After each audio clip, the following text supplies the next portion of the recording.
Huh, that's strange. During our family trip drive, my husband intentionally let out a troubled voice. Something feels off in the back of the car. Jessica, can you go in and take a look? I didn't see any abnormalities with the car. But before I could argue, my mother-in-law, who was sitting in the back seat, interjected. You're his wife. Can't you listen what your husband says? Hurry up and go check the back. Reluctantly, I got out and went around to the back of the car. Even though I saw it, I couldn't solve any trouble that might arise. However, there was no lie in the car. And then, "I'll get out too." My niece Molly said that and got out of the back seat. She's usually quiet, but for some reason, she's attached to me. She was the only source of solace in the family. Well, I guess I'll go check the car then. As I thought that, my niece spoke to my husband, who was in the driver's seat. "Daddy, you absolutely shouldn't do that, you know." "Hey, housekeeper, can you bring me some tea?" I heard my sister-in-law's voice. I sighed and took off my blue light cutting glasses. Ever since I started living with my husband's family, they referred to me as the housekeeper. My husband Mike and I met through a mutual friend during our university days. He was the type who wasn't around me much. Although he had a somewhat rough side, he was a vibrant and cheerful person, which gave me a good impression. He often talked about how he valued family and went on trips together. That was one of the reasons I found Mike so wonderful. We got married after 3 years of dating. While Mike's income was still low, I was starting to establish myself as a freelance translator. I thought that as long as we continue working together, we could happily navigate our marriage. However, I now realized that this idea was completely wrong. Shouldn't we live with my parents until we have a child? When Mike proposed that idea, to be honest, I wanted to refuse. It was because I didn't have a good impression of his parents and sister. Mike did prioritize his family, and they cherished him in return. However, he paid no attention to anyone outside the family.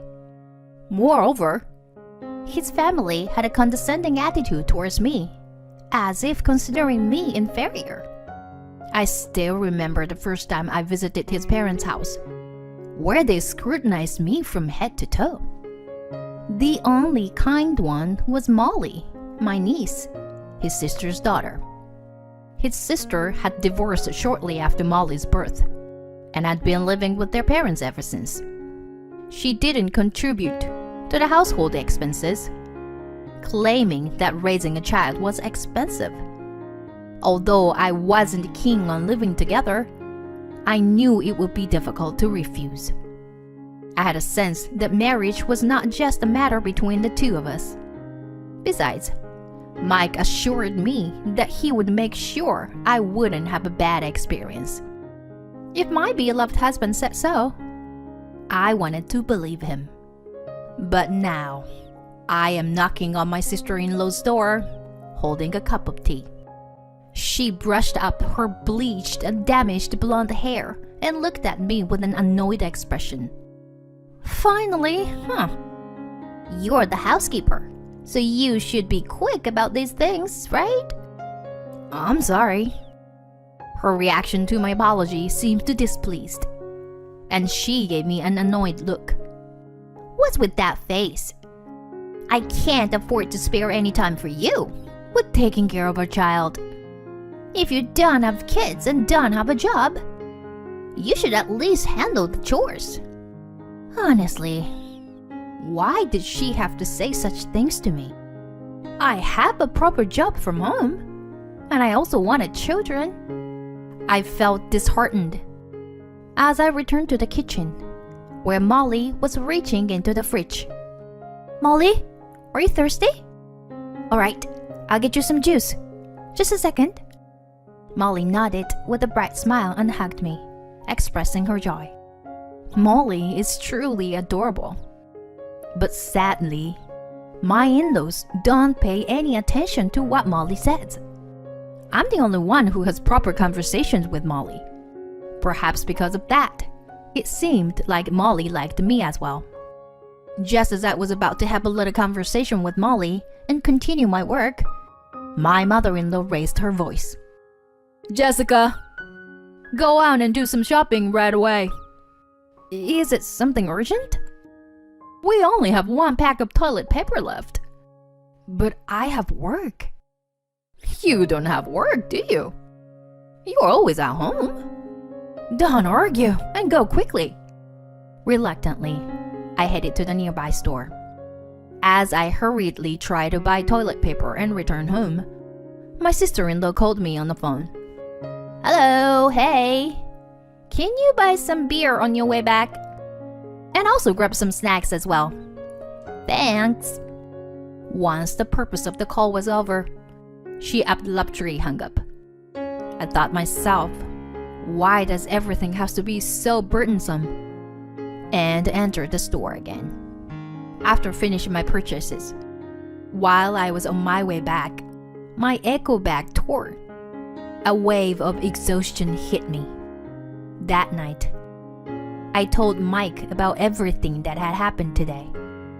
Mike rubbed his chin while drinking the beer I bought. I get it. I'll figure something out. You're just saying that, you know. You always say that. Well, what can I do? I'm tired from work, you know.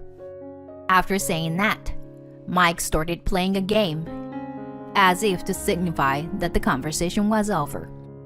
It was on one of those days, amidst such daily life, that something happened. While I was taking in the laundry, as instructed by my mother-in-law, I saw Molly playing alone. So I called out to her. What are you doing, Molly? I'm playing with Legos. I'll give this to you, Auntie Jessica. Well, thank you. And then, Molly looked off into the distance for a moment. Then she tugged at my sleeve as I was about to go upstairs. You can't go now. Huh? Why? Molly? Is something wrong? It's not good right now. Let's play Lego together. Following her words, I played with Molly for a while, and then we heard a voice from upstairs. Hey! There's a bug. Come here. Can't you do something about it? No way! Just let the housekeeper handle it. Jessica is still out shopping. I can't wait until she comes back. I was surprised to hear my mother-in-law and sister-in-law reluctantly coming out of the room. Molly seemed to be enjoying herself without paying any attention to what was said earlier. After that, more strange things happened. When I followed Molly's instructions, it seemed that I was able to avoid unpleasant situations, or good things happened unexpectedly. At first, I thought it was just a coincidence, but it kept happening repeatedly. So I began to think that Molly might have some kind of mysterious power. One night, while I was working in my room, I suddenly heard a knock on the door.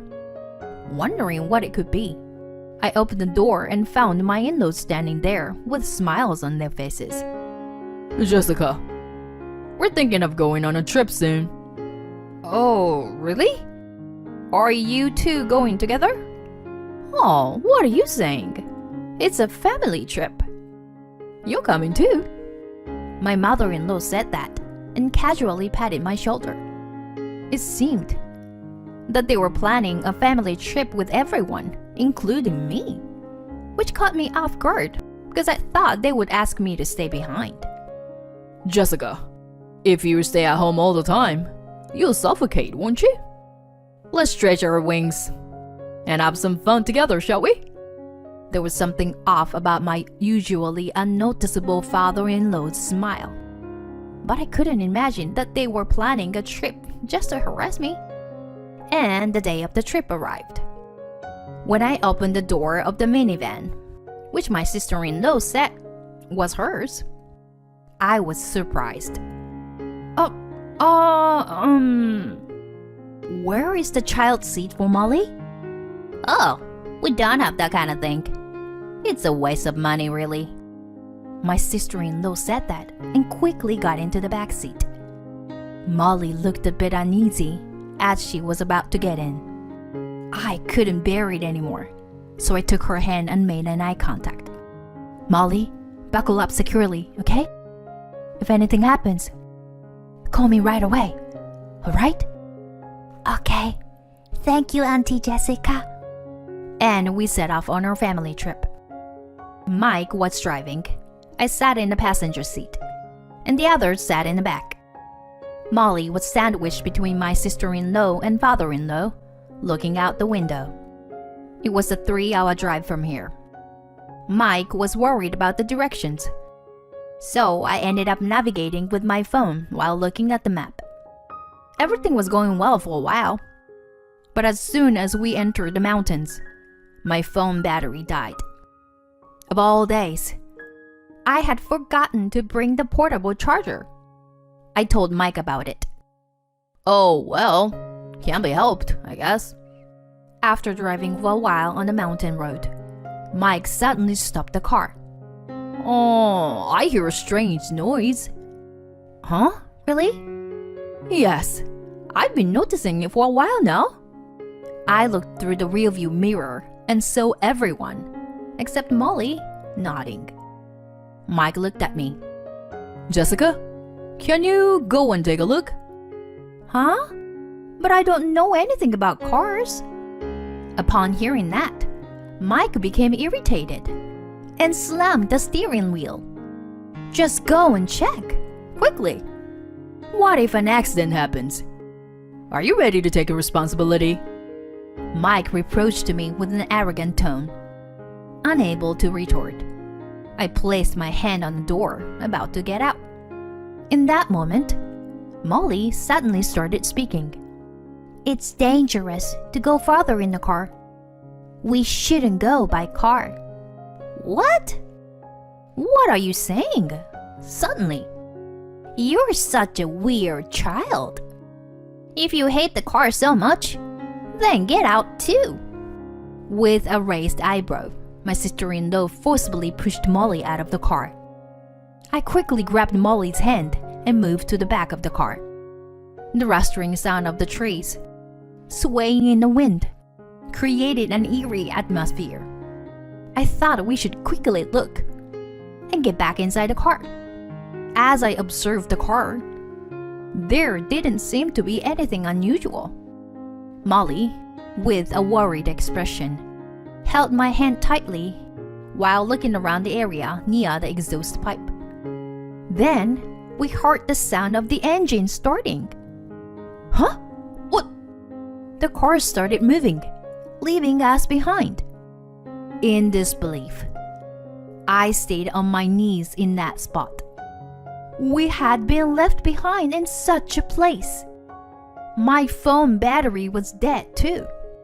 I looked into my bag, but there was nothing that seemed useful.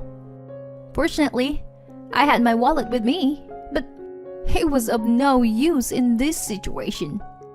What should I do? At that moment, everything went pitch black in front of me. Auntie Jessica?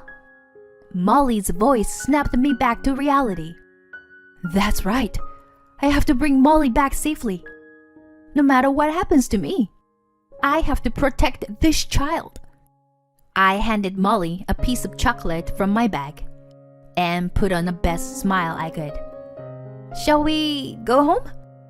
Molly nodded strongly. We held hands and descended down the mountain path. After a while, Molly pointed to a game trail. This way. But what lay ahead was a dense forest. Entering it and getting lost would be extremely dangerous. However, continuing down the mountain path would take a long time. Fortunately, the sun was still high in the sky. I also worried about Molly's stamina. Perhaps that game trail could be a shortcut. Besides, Molly had protected me many times before. I decided to trust Molly's intuition and chose the game trail. We walked, singing to mask our fear. It seemed like a forest inhabited by creatures, as we caught glimpses of squirrels and raccoons running by. Gradually, our mood became more enjoyable. And then, at the edge of the forest, we found a bus stop. Molly and I exchanged glances and boarded the bus that arrived just in time. Afterwards, we somehow made it back home. Molly seemed exhausted and fell asleep after drinking some juice. I couldn't stay in this place any longer and started packing my things to leave. Once I finished packing, I checked my phone and saw a flood of notifications. There were numerous attached images and messages from Mike. Upon viewing the images, I saw smoke billowing out from the back of the car. It was clear that the car had broken down. Summarizing Mike's voicemail, it said, Mike apparently didn't have his driver's license with him. So even if the car broke down, he couldn't call for help. What's more, both my parents-in-law and sister-in-law didn't have licenses either. Not only were they unable to fix the car, but they also couldn't drive. However, when the police arrived, Mike panicked and fled the scene. Naturally, he was caught immediately and had to pay a fine.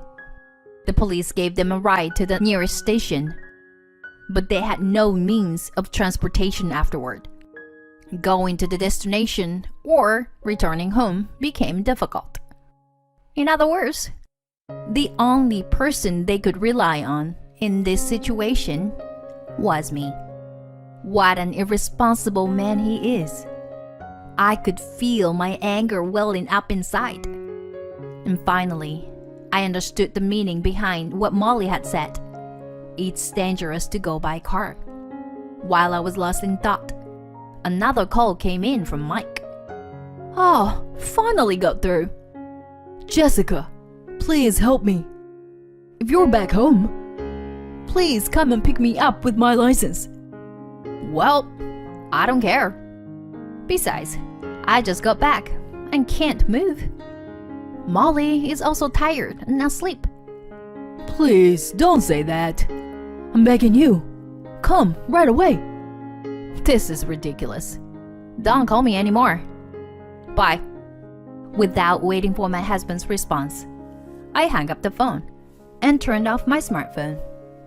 Oh, Auntie Jessica, what's wrong? Oh, Molly, I'm sorry for waking you up. Shall we go out together? And so, I took Molly and headed to my parents' house. After discussing with my parents, we decided to hire a lawyer and proceed with the divorce. A few days later, when Mike and the others managed to come back on their own, I informed them about the divorce, and they agreed. It seems they were angry at me for not going to help them. At first, Mike resisted paying alimony, but when I presented evidence of his purchases using my credit card, he quickly changed his tune. It turned out Mike had been buying entertainment items like manga and figurines, thinking I wouldn't notice. The total sum amounted to around $30,000. Jessica, you regret this. Oh, really? Just a few days after uttering such words of defiance, Mike and my in-laws came crying to me. And that was only natural. After all, I had been contributing my own earnings to the household expenses at their place. There was no way Mike's income alone could cover their living expenses. I entered my in-laws' house after a long time, ready to have a discussion. Everyone was huddled together, avoiding eye contact with me. The only one who greeted me with a smile was Molly, who had been back at my in-laws' house. It seems you don't have any money. I'm sorry. I apologize for everything that happened. What are you talking about? First of all, you have an obligation to pay me alimony. Do you intend to ignore that as well? Well, if you can't pay, then there's no choice. I'll have to take things from the house and sell them. That's a bit... So, what can you do? Do you have any other suggestions? When I said that, everyone fell silent. I looked at Molly, and she nodded. In that case, please let me adopt Molly. If you agree to that, I will drop the alimony claim. What? Huh? My in-laws all had surprised expressions on their faces. Molly smiled and said, "Yes, I'll become Auntie Jessica's child." About half a year ago, Molly had said, "It would be nice if Auntie Jessica were my mommy." I had always wanted children, and I cherished Molly dearly. That's why I had talked to Molly about the possibility of her becoming my child. Molly immediately agreed to my proposal. And as the truth behind that incident, it turned out to be incredibly absurd and meaningless. It seemed that they had planned to leave me behind in the mountains after pretending to go on a family trip, all in an attempt to make me a more submissive wife. 5 years has passed since then. "Molly, dinner's ready." "Okay, coming." It smells delicious. I'll get the plates ready." "Mommy, this is so good." "Really?" "It's a recipe one of my clients taught me recently." I was free from the stress and chores of my former in-laws and was making progress in my work. Molly's mysterious power still exists to this day. Sometimes she gives me advice regarding my work. And every time I follow her suggestions, things go well. But even if Molly's power were to disappear in the future, she would still be my beloved daughter. I reached out and gently stroked Molly's head.